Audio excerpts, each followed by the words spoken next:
Global Fearless Forecast, Wednesday, July 3, 2024. For all the sections of the globe, how does this climate change affect the weather? In a place there may not be snow, but may experience snow. Or the four-season country will be greatly affected, like there may be long time for snow or short time for snow. Be very, very alert on what will happen to the earth. The only solution is plant trees. We must be required because this is now a necessity of the earth.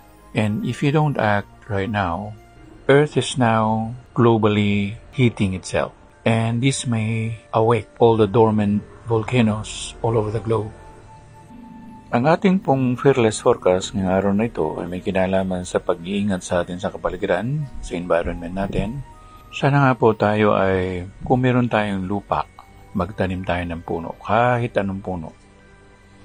Napupuna ko lang, marami ng wild trees sa loob ng mga lugar-lugar.